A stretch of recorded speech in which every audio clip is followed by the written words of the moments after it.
السلام علیکم ورحمۃ اللہ وبرکاتہ۔ مبسملا حامدا ومصلیا۔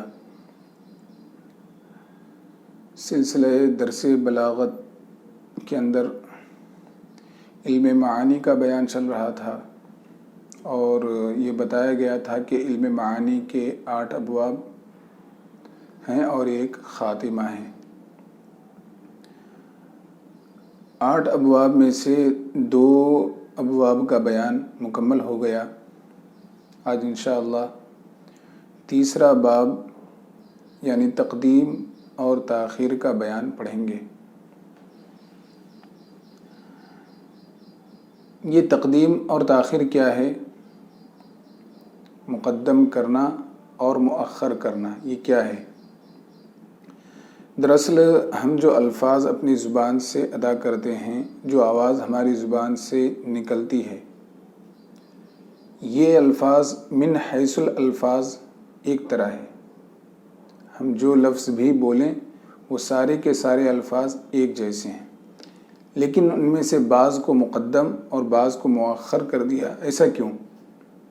اس کی کوئی نہ کوئی وجہ ہوتی ہے، اس کا کوئی نہ کوئی سبب ہوتا ہے۔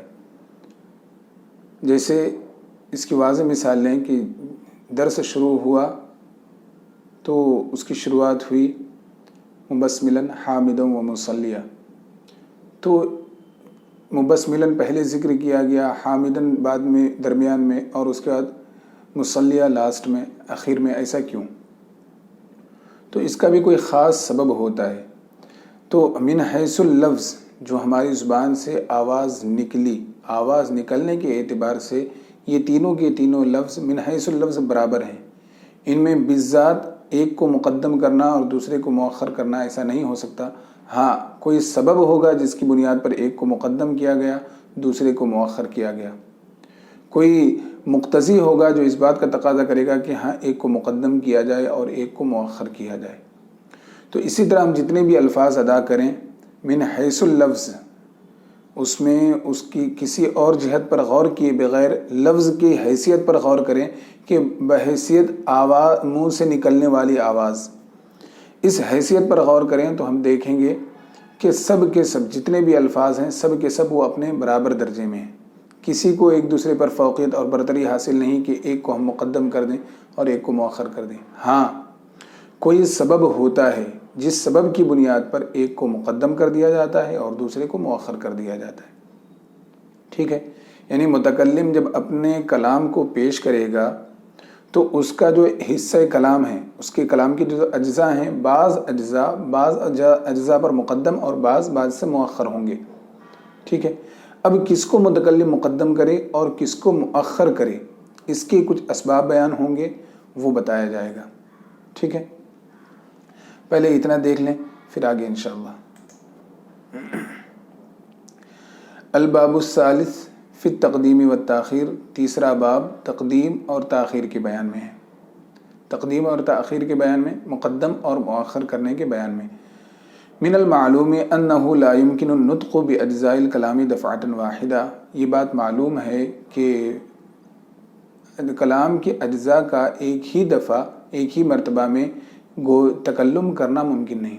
یعنی جتنے بھی اجزاء کلام ہیں، مثلا حامدا و مصلیا، مبسملا حامدا و مصلیا، اب یہ جو کلام کے اجزاء ہیں ایک ہی ساتھ تو ہم ادا نہیں کر سکتے، پہلے ایک پھر دوسرا پھر تیسرا، اسی طرح ادا کر سکتے ہیں۔ ایک ساتھ پورے مجموعے کلام کو نکال کر کے رکھ دینا اور زبان سے ادا کر لینا یہ ممکن ہی نہیں۔ تو ایک ہی دفعہ میں کلام کے اجزاء کو ادا کرنا اور بیان کرنا، یا کلام کے اجزاء کو بیان کرنا یہ ممکن نہیں ہے۔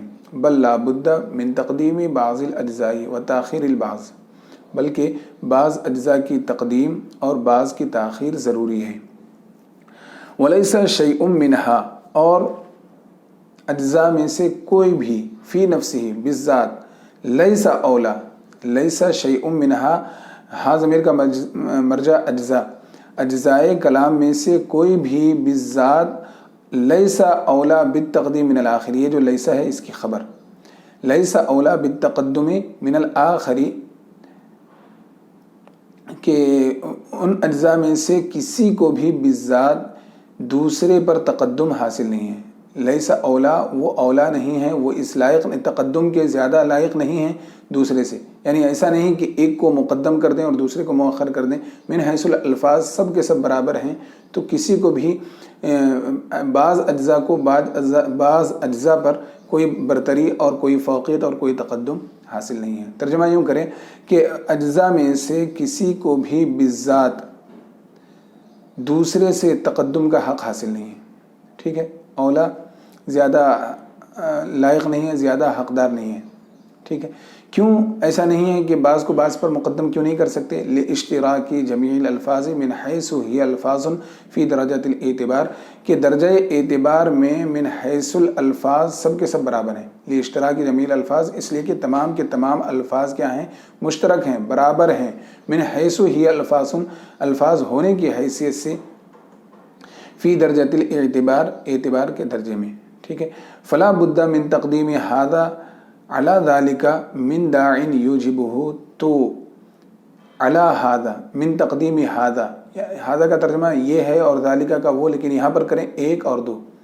ایک، ھذا کا ترجمہ ایک اور ذاکا کا ترجمہ دو. اب ترجمہ یوں کریں، فلا بد من تقدیم ھذا علی ذاکا، تو ایک کو دوسرے پر مقدم کرنے کے لیے ضروری ہے کیا؟ من داع، کوئی سبب، یوجبہ، جو اس کا تقاضا کرے. ٹھیک ہے، جو اس کا تقاضا کرے. فمن الدواعی، تو اب مقدم کرنے کے اسباب کیا کیا ہیں؟ یعنی آپ نے جو پڑھا وہ یہ کہ مقدم اور مؤخر بالذات ہم کسی کو نہیں کر سکتے ہیں. کوئی نہ کوئی سبب ہونا چاہیے، کوئی نہ کوئی مرجح ہونا چاہیے جو ایک جز کو ترجیح دے دے اور اس کو مقدم کر دیا جائے. ٹھیک ہے، اب مقدم کرنے کے اسباب کیا کیا ہو سکتے ہیں؟ یا مقدم کرنے کے اسباب تو بہت سے ہیں، ان میں سے بعض کی لسٹ یہاں پر جاری کی جا رہی ہے، یعنی بعض یہاں پر بیان کیے جا رہے ہیں. ٹھیک ہے، نمبر 1، التشویق الی المتأخر، متأخر اذا کان المتقدم مشعرا بغرابۃ. دیکھیے کبھی کبھی کیا ہوتا ہے، یعنی متکلم جب اپنے الفاظ ادا کرتا ہے تو اس کا ایک حصہ کچھ عجیب و غریب حکم پر اور عجیب و غریب باتوں پر مشتمل ہوتا ہے. جو عجیب و غریب حکم بعد والے کلام کو کا ایک شوق دلاتا ہے. ٹھیک ہے، یعنی متکلم کے کلام کے بعض اجزاء جو ہوتے ہیں وہ عجیب و غریب حکم پر مشتمل ہوتے ہیں، جو بعد والے اجزاء کا شوق دلاتے ہیں کہ آگے کیا ہے، آگے کیا کہنا چاہ رہا ہے. مثلا یوں کہہ لیں کہ آپ کے مدرسے کے یا آپ کے جامعہ کے ناظم صاحب نے کہہ دیا کہ اس مرتبہ امتحان میں جو بھی اول، دوم اور سوم آئے. تو دیکھیں ایک عجیب و غریب حکم پر یہ مشتمل تھا ان کا حصہ کلام، ان کے کلام کا حصہ. تو اب یہ شوق دلا رہا ہے، یعنی کیا سامع کو، آپ تمام طلبہ کو اس بات کا شوق دلا رہا ہے. تو کیا آگے کیا ہونے والا ہے؟ ناظم صاحب نے جو یہ فرمایا یا صدر المدرسین نے جو یہ فرمایا کہ آپ کے جامعہ میں، آپ کے درجے میں، آپ کی کلاس میں جو بھی اول، دوم اور سوم آئے، ایک خواہش سی پیدا ہو گئی. تو یہ دیکھیں آگے کیا ناظم صاحب نے کہنا تھا. ناظم صاحب کہنے والے تھے کہ تو انہیں انعام سے نوازا جائے گا، تو انہیں تشجیعی انعام سے نوازا جائے گا، انہیں ترغیبی انعام سے نوازا جائے گا. ٹھیک ہے، انہیں انعام دیا جائے گا. تو پہلی مرتبہ جب آپ نے ناظم صاحب کا اتنا جملہ سنا تھا کہ جو بھی اول، دوم، سوم آئے، تو ایک عجیب و غریب حکم پر یہ ان کا حصہ کلام مشتمل تھا، جو آگے والے حصے کا شوق دلا رہا ہے، بعد والے حصے کا شوق دلا رہا ہے. ٹھیک ہے، تو اس طرح جب کوئی حکم کوئی کلمہ مقدم ہو اور وہ کسی عجیب و غریب حکم پر مشتمل ہو اور بعد والے کا کچھ شوق دلائے، تو ایسی صورت میں بھی متکلم کو چاہیے کہ ان حصے کو مقدم کر دے جس کے اندر عجیب و انوکھا پن ہے، کچھ عجیب و غریب حکم ہے، اور جو حکم بعد والے حصے کا شوق دلائے اور شوق پیدا کر دے، سننے کی جستجو اور خواہش پیدا کر دے کہ آخر آگے کیا ہونے والا ہے. ٹھیک ہے، تو اسی کے بارے میں فرمایا نمبر 1، التشویق الی المتأخر، کہ متأخر بعد والے کا شوق پیدا کر دینا، شوق دلانا. جب یہ مقصود ہو تو ایک حصے کو مقدم کر دیں گے. کس حصے کو مقدم کریں گے؟ جو حصہ کچھ عجیب و غریب حکم پر مشتمل ہوگا. اذا کان المتقدم مشعرا بغرابۃ، جبکہ متقدم یعنی پہلے والا جو حصہ ہے وہ کسی عجیب و غریب حکم پر مشتمل ہو، عجیب و غریب بات کا پتہ دے. مشعرا بغرابۃ، کسی عجیب و غریب بات کا پتہ دے. نحو جیسے والذی حارت البریۃ فیہ حیوان مستحدث من جمادی. دیکھیے حارت کا معنی ہے اختلافت، اختلاف کیا، اور بریہ مخلوق. وہ ذات جس سلسلے میں، وہ چیز جس کے بارے میں مخلوق نے اختلاف کیا، وہ جس کے بارے میں مخلوق نے اختلاف کیا. اب یہاں پر تھوڑا سا یہ جو حصہ تھا کلام کا یہ عجیب و غریب حکم پر مشتمل تھا، جو ایک شوق دلا دیا سامع کو. کیا کہ تو کیا جس کے متعلق مخلوق نے اختلاف کیا ہے اس کے بارے میں کیا. تو اب وہ حصہ بعد میں لایا جا رہا ہے. ٹھیک ہے. حیوان مستحدث من جمادی، وہ ایسا حیوان ہے، وہ ایسا ذی روح ہے، مستحدث من جمادی، جو کہ جماد یعنی پتھر سے پیدا ہونے والا ہے، وہ پتھر سے پیدا ہونے والا ہے. تو وہ جس کے متعلق مخلوق نے اختلاف کیا وہ ایسا ذی روح ہے، ایسا حیوان ہے جو پتھر سے پیدا ہونے والا ہے. یہاں پر بھی دیکھیں کہ جس چیز کے متعلق مخلوق نے اختلاف کیا، جب اتنا کہا گیا تو سامع کو ایک جستجو پیدا ہوئی، ایک تڑپ پیدا ہو گئی. تو کیا اس کے متعلق کیا کہنا چاہ رہے ہیں آپ نے کہہ دیا حیوان مستحدث من جمادی، کہ وہ جس کے متعلق مخلوق نے اختلاف کیا وہ حیوان ہے، وہ زندگی ہے. مستحدث جو پیدا ہوگی، یا وہ ذی روح ہے جو پیدا ہوگا. کب؟ من جمادی، پتھر سے. یہ اصل میں بعث کے بارے میں یعنی مرنے کے بعد جو اٹھنا ہے اس سلسلے میں جو اختلاف ہے اس کی طرف اشارہ ہے. اور اس کے متعلق کہا گیا کہ مخلوق جو اختلاف کر رہی ہے وہ ایسا حیوان ہے جو پتھر سے نکلنے والا ہے، جو پتھر سے پیدا ہونے والا ہے. ٹھیک ہے. ایک وجہ تو یہ ہو گئی کہ بعد والے حصے کا شوق دلانا ہو، اور پہلا حصہ کیا ہو؟ عجیب و غریب حکم پر مشتمل ہو. تو ایسی صورت میں جو جز عجیب و غریب حکم پر مشتمل ہوگا اس کو مقدم کر دیں گے، اور جس کے بارے میں شوق دلایا جائے گا اس کو مؤخر کر دیں گے. ایک وجہ تو یہ ہو گئی. دوسری وجہ وتعجیل المسرۃ او المساءۃ. دیکھیے کبھی کبھی جو جملہ ادا کیا جاتا ہے وہ یہ کہ خوشی کی بات ہوتی ہے یا غم کی بات ہوتی ہے. تو خوشی کی بات ہو تو خوشی والے الفاظ کو بھی پہلے رکھ دیا جاتا ہے، اور اسی طرح اگر غمناک خبر ہو تو اسے بھی پہلے رکھ دیا جاتا ہے. تو یہ جو سبب ہے یعنی خوشی والی بات، خوشکن خبر، اسی طرح غمناک خبر، اس کا مقدم ہونا، اس کو کیا ہے؟ مقدم کر دینا.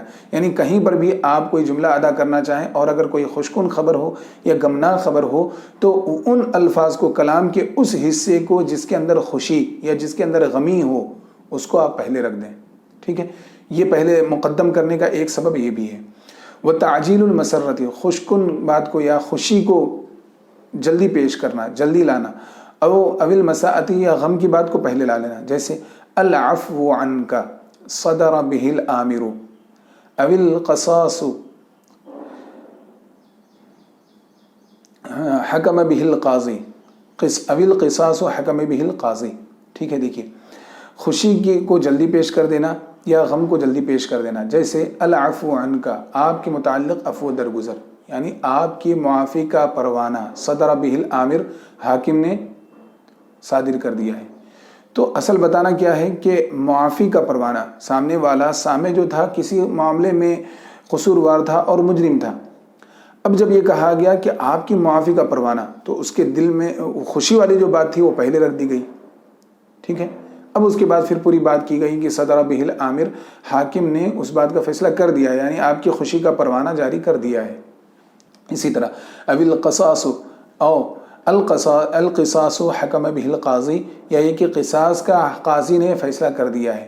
سامنے والا کسی قتل کے کیس میں ملوث تھا اور قاضی نے فیصلہ کر دیا کہ وہ بھی قتل کیا جائے گا. ٹھیک ہے. تو اس کے لیے تو غمناک خبر تھی قصاص میں، وہ بھی قتل کیا جائے گا. تو جو غمناک چیز تھی اس کو پہلے رکھ دیا گیا. تو بتانا کیا ہے کہ جب بھی کوئی خوشی والی بات ہو یا غم والی بات ہو تو جو حصہ خوشی یا غم پر مشتمل ہو اس کو مقدم کر دیا جاتا ہے. ٹھیک ہے. او القصاص وحکم به القاضی، یا کہ قصاص کا قاضی نے فیصلہ سنا دیا، حکم جاری کر دیا، یہ دوسری صورت ہوئی۔ تیسری صورت وکون المتقدم محط الانکار والتعجب نحو بعد طویل التجربۃ تنخدع بهذه الزخارف۔ اچھا دیکھیے، ایک چیز یہ یاد رکھیں کہ مقدم اور مؤخر کرنے میں اس بات کا لحاظ رکھا جاتا ہے کہ جس کے اندر حکم کو منحصر کرنا ہو، خاص جس کے متعلق حکم ہو، ٹھیک ہے، اس کو مقدم کر دیا جائے، یعنی تخصیص کے لیے اور خاص کرنے کے لیے مقدم کر دیا جاتا ہے۔ اب اس کی مختلف صورتیں ہو سکتی ہیں، جن میں سے ایک صورت تو یہ ہے، اس کے علاوہ بھی آپ چند صورتیں پڑھیں گے۔ جسے خاص کرنا ہو اس کو آپ مقدم کر دیں تو اس کے اندر بھی تخصیص پیدا ہو جاتی ہے، ٹھیک ہے۔ اس کی ایک صورت دیکھیں، وَقَوْنُ الْمُتَقَدِّمِ مَحَطَّ الْإِنْكَارِ، متقدم جو ہو یعنی شروع کا جو حصہ ہو، ٹھیک ہے، وہ کیا ہو، انکار کی جگہ ہو، انکار کا محل ہو، محتن اترنے کی جگہ، محل قابل انکار ہو، والتعجب یا قابل تعجب ہو۔ جیسے یہ مثال دیکھیں، اس کے اندر دونوں چیزیں ثابت ہو رہی ہیں۔ بعد طویل التجربۃ تنخدع بهذه الزخارف، کیا بہت زیادہ تجربے کے بعد بھی، ٹھیک ہے، کیا طویل تجربے کے بعد تنخدع، تم دھوکہ کھا رہے ہو، بهذه الزخارف، ان زیبائش سے، دنیاوی زیب و زینت سے طویل تجربے کے بعد بھی تم دھوکہ کھا رہے ہو۔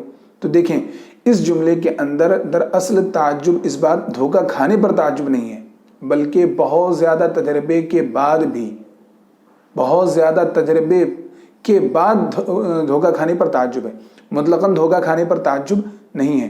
تو دنیاوی زیب و زینت سے جو دھوکہ انسان کھا رہا ہے، مطلقاً دھوکہ کھانے پر تعجب نہیں، بلکہ اس دھوکے پر بہت زیادہ تجربہ ہو چکا اور بہت زیادہ تجربے کے بعد بھی وہ دھوکہ کھا رہا ہے، تو اس پر تعجب ہے۔ تو تعجب دراصل کس پر تھا، دھوکہ کھانے پر نہیں، بلکہ بہت زیادہ تجربے کے بعد دھوکہ کھانے پر۔ تو بہت زیادہ تجربے کو پہلے مقدم کر دیا گیا، ٹھیک ہے۔ اسی طرح انکار کی بھی اس کے اندر گنجائش ہے کہ بہت زیادہ تجربے کے بعد بھی تم دھوکہ کھا رہے ہو، تم دھوکہ مت کھاؤ، بہت زیادہ تجربہ تمہیں ہو چکا ہے، اب دھوکہ مت کھاؤ، تو انکار بھی پا لیا گیا، ٹھیک ہے۔ تو جس چیز کے اندر حکم کو منحصر کرنا ہو، جس چیز کے اندر حکم کو اصلاً بیان کرنا ہو، اس چیز کو مقدم کر دیتے ہیں، ٹھیک ہے۔ وَقَوْنُ الْمُتَقَدِّمِ محط الانکاری والتعجب، متقدم جو ہو، جو شروع میں حصہ ہو، وہ انکار اور تعجب کا محل ہو، انکار اور تعجب کی جگہ ہو۔ جیسے بعد طویل التجربۃ تنخدع بهذه الزخارف، کیا بہت زیادہ تجربے کے بعد بھی تم ان آلائشوں سے دھوکہ کھا رہے ہو۔ نمبر 4 وسلوک سبیل الترقی ای الاتیان بالعام اولا ثم الخاص بعدہ۔ اچھا، چوتھی صورت ہے کہ ترقی کی راہ پر گامزن ہونا۔ مطلب کیا ہے کہ آپ جب کوئی کلام کر رہے ہوں اور آپ کے سامنے کچھ الفاظ عام ہوں اور کچھ خاص ہو، تو انہیں کس ترتیب سے رکھنا ہوگا۔ تو اس کے بارے میں بتایا کہ ترقی کرتے ہوئے رکھیں، یعنی پہلے عام رکھ دیں، پھر اس سے جو خاص ہو وہ رکھیں، پھر اس سے جو خاص ہو وہ رکھیں، پھر اس سے جو خاص ہو وہ رکھیں۔ وجہ اس کی یہ ہے، یہاں پر بتا رہے ہیں کہ اگر پہلے خاص رکھ دیا جائے پھر عام رکھا جائے تو اس کا کوئی فائدہ نہیں ہوتا۔ مثلاً ھذا الکلام صحیح فصیح بلیغ، دیکھیں صحیح بالکل عام ہے، اس کے بعد رکھا گیا فصیح، صحیح کے مقابل میں فصیح کچھ خاص ہے، یعنی صحیح کے اندر فصیح اور غیر فصیح دونوں شامل تھے، لیکن جب فصیح کہہ دیا تو اب یہ خاص ہو گیا، غیر فصیح اس سے نکل گیا۔ لیکن اس کے بعد پھر کہا فصیح کے ساتھ وبلیغ، اور بلیغ ہے، تو بلیغ کہنے کے بعد اب فصیح کے ساتھ ساتھ جو غیر فصیح کلمہ شامل تھا، وہ فصیح کہنے کے بعد بلیغ اور غیر بلیغ جو دونوں طرح کے جملے شامل تھے، دونوں طرح کا کلام شامل تھا، وہ احتمال ختم ہو گیا اور اب وہاں پر فصیح کہہ دیا گیا۔ تو پہلے عام، پھر اس کے مقابل میں خاص، پھر اس کے مقابل میں خاص۔ اگر اس کو آپ الٹا کر دیں اور یوں کریں کہ پہلے آپ بلیغ کو رکھ دیں، تو جس وقت آپ نے بلیغ کہہ دیا اس وقت اس کے اندر فصیح بھی آ گیا، کیونکہ بلیغ کی تعریف میں مع فصاحت الکلام بھی ہے، ٹھیک ہے۔ بلیغ کی تعریف میں فصیح بھی آ گیا تو بلیغ رکھنے کے بعد اب فصیح ذکر کرنے کا کوئی مطلب ہی نہیں. اسی طرح فصیح اس کو کہیں گے جبکہ وہ کلام صحیح بھی ہو. کلام صحیح بھی ہو، جب کلام صحیح نہیں تو فصیح نہیں ہوا. تو اسی طریقے سے جب آپ بلیغ آپ نے رکھ دیا تو اب فصیح کی اور صحیح کی ضرورت ہی نہیں رہ گئی. اسی طرح آپ نے فصیح رکھ دیا تو اب صحیح کی کوئی ضرورت نہیں رہ گئی. تو عام ذکر کرنے کے بعد خاص ذکر کرنا یہ تو ہوتا ہے، لیکن خاص ذکر کر کے عام ذکر کریں تو اس کا کوئی فائدہ نہیں ہوتا. اسی کو بتایا وہ سلوک سبیل ترقی، ترقی کی راہ پر گامزن ہونا، یعنی پہلے عام لانا پھر خاص لانا اس کے بعد خاص لانا. لأن العام اذا ذکر بعد الخاص، اس لیے کہ جب خاص کو خاص کے بعد ذکر کیا جائے گا عام. لأن العام اذا ذکر بعد الخاص، جب عام خاص کے بعد ذکر کیا جائے گا لا یکون له فائدۃ، تو اس کا کوئی فائدہ نہیں ہوگا. جیسے ھذا الکلام صحیح فصیح بلیغ، فاذا قلت فصیح بلیغ، جب آپ یہ کہتے ہیں کہ ھذا الکلام فصیح بلیغ، صحیح نہ کہیں، صحیح ہٹا دیں. جب آپ یہ کہیں گے فاذا قلت، جب آپ کہیں فصیح بلیغ یعنی ھذا الکلام فصیح بلیغ لا تحتاج الی ذکر صحیح، تو ایسی صورت میں یہ لفظ صحیح ذکر کرنے کی آپ ذکر کیا آپ محتاج نہیں ہوں گے. وَإِذَا قُلْتَ، اور آپ جب کہیں بلیغ یعنی ھذا الکلام بلیغ، جب یہ کہہ دیں آپ تو لا تحتاج الی ذکر صحیح ولا فصیح، تو نہ تو یہ لفظ صحیح ذکر کرنے کے آپ محتاج ہوں گے اور نہ ہی فصیح ذکر کرنے کے محتاج ہوں گے. ٹھیک ہے. نمبر 5 وَمُرَاعَاتُ التَّرْتِیبِ الْوُجُودِ،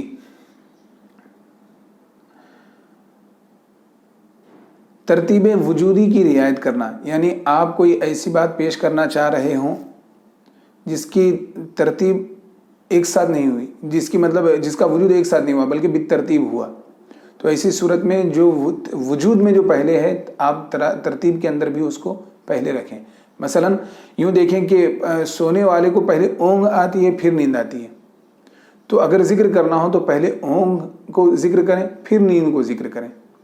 جیسے قرآن پاک میں مثال ہے لا تأخذہ سنۃ ولا نوم، اللہ کو نہ اونگ آتی ہے نہ نیند آتی ہے. تو یہاں پر پہلے جو چیز مخلوق میں جو چیز پہلے ہوتی ہے، مخلوق جس چیز کو جانتی ہے وہ کیا کہ پہلے اونگ آتی ہے پھر نیند آتی ہے، اسی ترتیب پر ذکر کیا گیا اور یہ بتایا گیا کہ اللہ کو نہ اونگ آتی ہے اور نہ ہی نیند آتی ہے.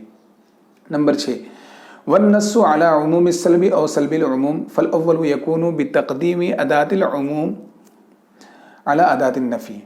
دیکھیے دو چیز پہلے جان لیں کہ ایک ہے عموم سلب اور ایک ہے سلب عموم. عموم سلب کا مطلب کیا ہے؟ سلب کا معنی نفی، یعنی جب کوئی حکم کسی حکم کی نفی ہو جائے اور وہ نفی بھی عام ہو، یعنی ہر فرد سے اس کی نفی ثابت ہو، جو نفی کا حکم ہو ہر فرد کے لیے ہو، تو اس کو کہیں گے عموم نفی، عموم سلب. اور ایک ہے سلب عموم، یعنی وہاں پر عام کی نفی کر دی گئی ہو، یہ حکم عام نہیں ہے یہ بتانا مقصود ہو. خاص ہو سکتا ہے وہ حکم ہو، یہ بھی ہو سکتا ہے کہ کوئی کسی نے نہ کیا ہو اور یہ ہو سکتا ہے کہ بعض نے کیا ہو. ٹھیک ہے. تو ایک جہاں پر عموم سلب ہو، جہاں پر نفی کو عام کرنا مقصود ہو، تو وہاں پر آپ دو چیزوں کے محتاج ہوں گے. ایک تو کلمہ عموم لائیں اور ایک کلمہ نفی لے کر کے آئیں، یعنی ایک ادات عموم لے کر کے آئیں اور ایک ادات سلب نفی لے کر کے آئیں اور ایک ادات عموم لے کر کے آئیں.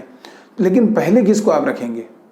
تو اس کا ایک ضابطہ بیان ہو رہا ہے کہ جس وقت عموم سلب کا معنی ادا کرنا ہو، نفی کے عام ہونے کو بتانا ہو، تو پہلے اس حرف کو، اس کلمے کو رکھیں جو عموم کا افادہ کرتا ہے، پھر اس کے بعد اس حرف کو اور اس کلمے کو رکھیں جو سلب کا افادہ کرتا ہے، جو نفی کا افادہ کرتا ہے. اور اگر اس کے برعکس آپ کرنا چاہ رہے ہوں، یعنی سلب عموم ہو، عموم کی نفی کی گئی ہو، تو اس وقت کس چیز کو رکھیں گے؟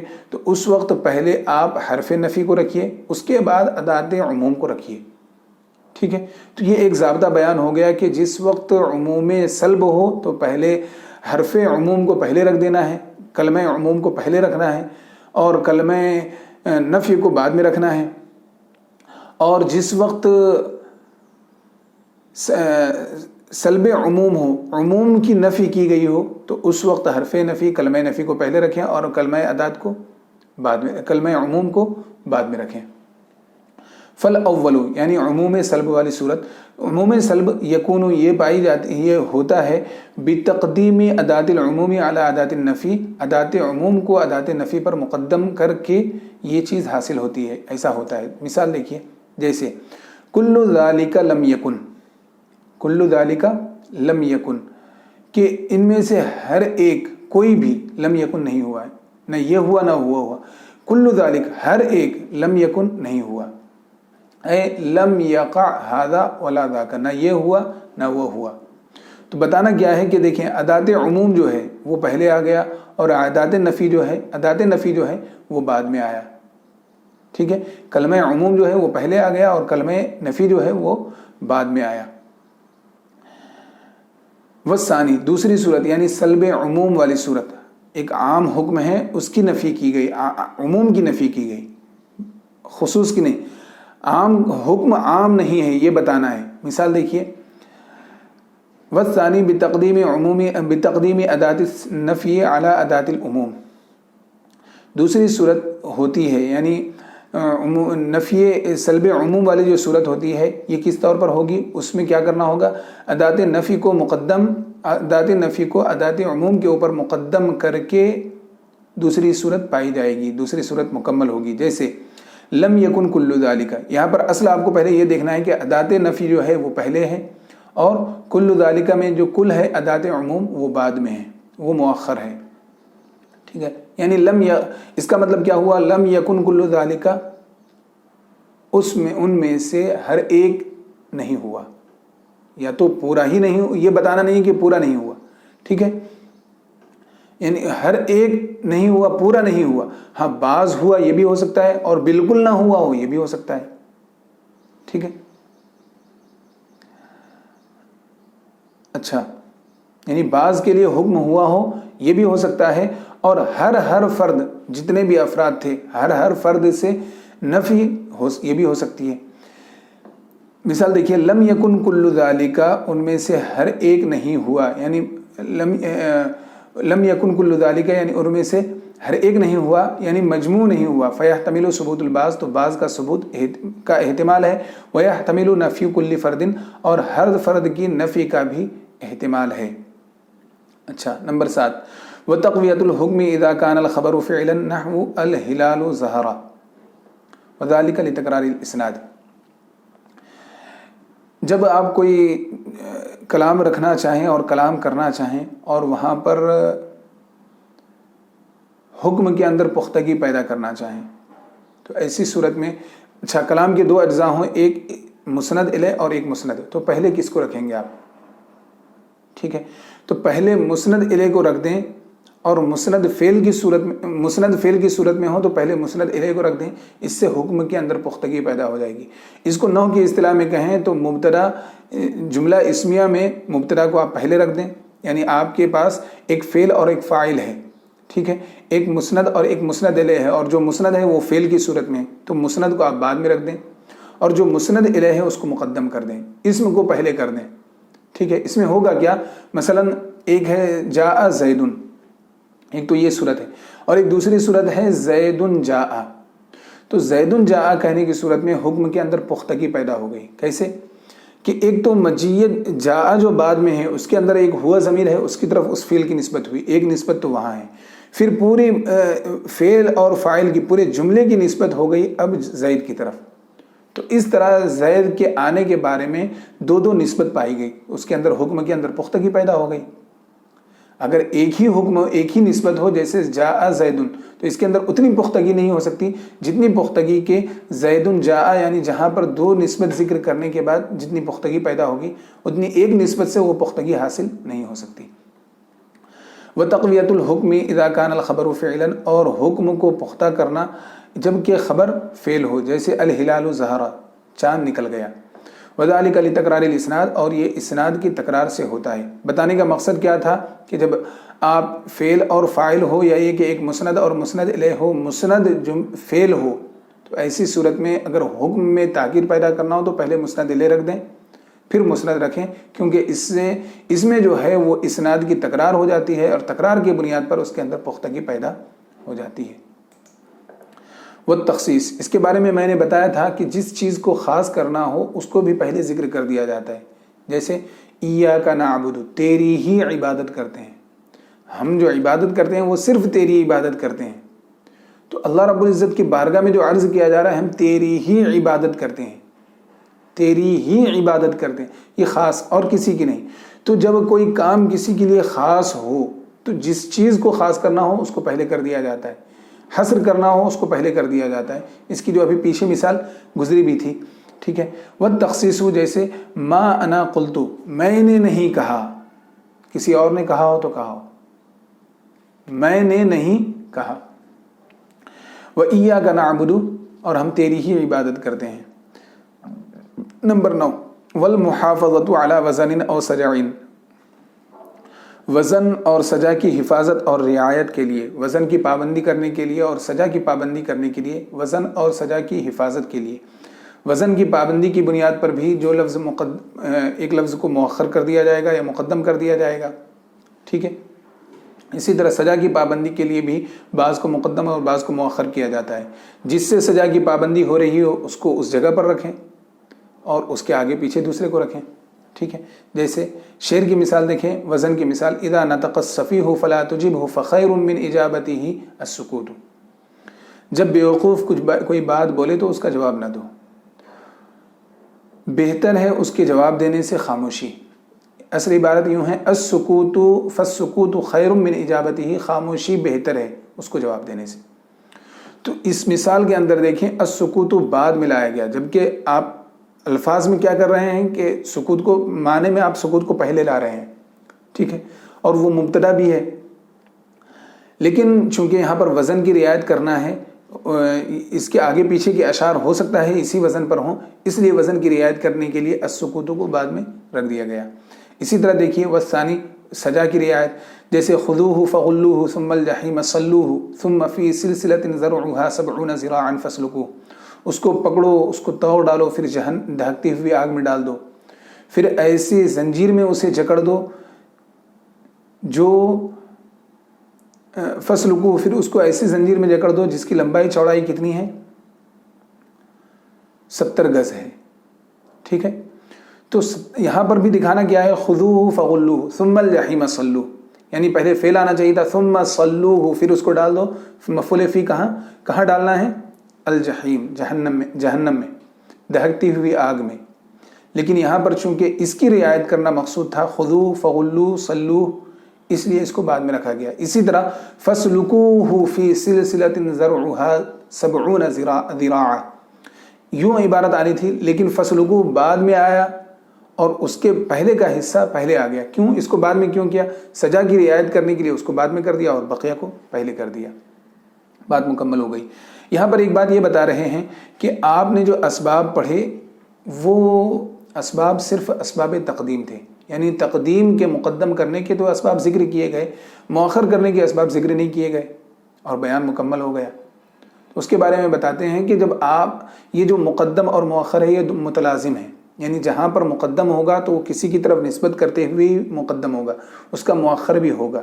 اسی طرح جہاں پر مؤخر ہوگا اس کا کوئی نہ کوئی مقدم بھی ہوگا. تو یہ دونوں متلازم ہیں. جب مقدم کے بارے میں بتا دیا گیا کہ ان اسباب کی بنیاد پر مقدم کرنا ہے، تو ظاہر سی بات ہے جب وہ اسباب نہ ہو تو مؤخر کر دینا ہے، ٹھیک ہے. جن اجزاء کلام میں اگر یہ اسباب پائے جائیں بعض اجزاء کے اندر تو اس کو مقدم کر دیجئے، اور جن اجزاء میں وہ اسباب نہیں پائے گئے وہ اس کو مؤخر کر دیجئے، ٹھیک ہے. اسی کے بارے میں کہہ رہے ہیں کہ وَلَمْ يُذْكَرْ لِكُلٍّ مِّنَ التَّقْدِيمِ وَالتَّأْخِيرِ، تقدیم و تاخیر میں سے ہر ایک کے دواعین خاصۃن، خاص اسباب ذکر نہیں کیے گئے، ہر ایک کے یعنی تقدیم اور تاخیر ہر ایک کے خاص اسباب ذکر نہیں کیے گئے. لِأَنَّهُ إِذَا تَقَدَّمَ أَحَدُ رُكْنَيِ الْجُمْلَةِ تاخر الآخر، اس لیے کہ جب جملے کے دو رکنوں میں سے کسی ایک رکن کو مقدم کر دیا، کوئی ایک رکن مقدم ہو گیا، تاخر الآخر تو دوسرا مؤخر ہو گیا، ٹھیک ہے. فہما متلازمان، تو یہ دونوں کے دونوں کیا ہیں، متلازم ہیں، ایک دوسرے کو لازم ہیں. بس. وصلی اللہ تعالی علی خیر خلقہ سیدنا محمد وآلہ واصحابہ اجمعین برحمتک یا ارحم الراحمین والحمد للہ رب العالمین. السلام علیکم ورحمۃ اللہ وبرکاتہ.